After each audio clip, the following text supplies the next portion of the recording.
പ്രിയപ്പെട്ട സഹോദരി സഹോദരന്മാരെ, ഞങ്ങൾ നിങ്ങൾക്കായി ഒരു സദ്വാർത്തയുമായിട്ടാണ് വന്നിട്ടുള്ളത്. 2025 ജനുവരി 1 മുതൽ 365 തലക്കെട്ടുകൾ ഉൾപ്പെടുത്തിക്കൊണ്ടുള്ള വർഷം മുഴുവൻ പ്രാർത്ഥിച്ച് ധ്യാനിക്കാനുള്ള വചനങ്ങൾ ഞങ്ങൾ പങ്കുവയ്ക്കുന്നു. എല്ലാ ദിവസവും ഞങ്ങൾ ഒരു തലക്കെട്ടും അതുമായി ബന്ധപ്പെട്ട വചനങ്ങളും അയച്ചു തരുന്നതായിരിക്കും. വചനങ്ങൾ കേട്ട് ധ്യാനിച്ച് അനുഗ്രഹം പ്രാപിക്കാൻ ഞാൻ നിങ്ങളെ പ്രോത്സാഹിപ്പിക്കുകയാണ്. ദയവായി സബ്സ്ക്രൈബ് ചെയ്യുകയും നിങ്ങളുടെ കൂട്ടുകാരുമായി പങ്കുവയ്ക്കുകയും ചെയ്യുക. നന്ദി.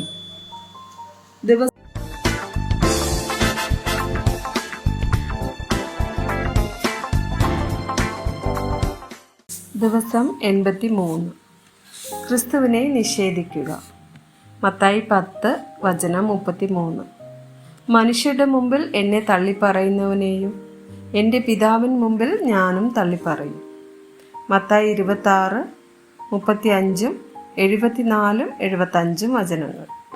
നിന്നോടുകൂടെ മരിക്കേണ്ടി വന്നാലും ഞാൻ നിന്നെ തള്ളിപ്പറയുകയില്ല എന്ന് പത്രോസ് അവനോട് പറഞ്ഞു. അതുപോലെ തന്നെ ശിഷ്യന്മാരെല്ലാവരും പറഞ്ഞു. അപ്പോൾ അവൻ ആ മനുഷ്യനെ ഞാൻ അറിയുന്നില്ല എന്ന് പ്രാകുവാനും ആണയിടുവാനും തുടങ്ങി. ഉടനെ കോഴി കൂകി. എന്നാറെ, കോഴി കൂകും മുമ്പേ നീ 3 വട്ടം എന്നെ തള്ളിപ്പറയും എന്ന് യേശു പറഞ്ഞ വാക്ക് പത്രോസ് ഓർത്ത് പുറത്തുപോയി അതിദുഃഖത്തോടെ കരഞ്ഞു. മാർക്കോസ് 8 വചനം 38. വ്യഭിചാരവും പാപവുമുള്ള ഈ തലമുറയിൽ ആരെങ്കിലും എന്നെയും എൻ്റെ വചനങ്ങളെയും കുറിച്ച് നാണിച്ചാൽ അവനെക്കുറിച്ച് മനുഷ്യപുത്രനും തൻ്റെ പിതാവിൻ്റെ തേജസ്സിൽ വിശുദ്ധ ദൂതന്മാരുമായി വരുമ്പോൾ നാണിക്കും. 2 തീമോഥെയോസ് 2 12 13 വചനങ്ങൾ. നാം തള്ളിപ്പറയുമെങ്കിൽ അവൻ നമ്മെയും തള്ളിപ്പറയും.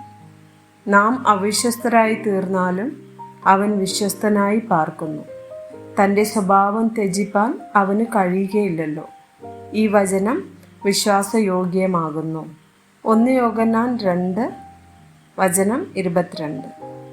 യേശുവിനെ ക്രിസ്തുവല്ല എന്ന് നിഷേധിക്കുന്നവൻ അല്ലാതെ കള്ളൻ ആരാകുന്നു? പിതാവിനെയും പുത്രനെയും നിഷേധിക്കുന്നവൻ തന്നെ എതിർ ക്രിസ്തു ആകുന്നു. യൂദ 1 വചനം 4. നമ്മുടെ ദൈവത്തിൻ്റെ കൃപയെ ദുഷ്കാമ പ്രവൃത്തിക്ക് ഹേതുവാക്കി ഏകനാഥനും നമ്മുടെ കർത്താവുമായ യേശുക്രിസ്തുവിനെ നിഷേധിക്കുന്ന അഭക്തരായ ചില മനുഷ്യർ നുഴഞ്ഞു വന്നിരിക്കുന്നു.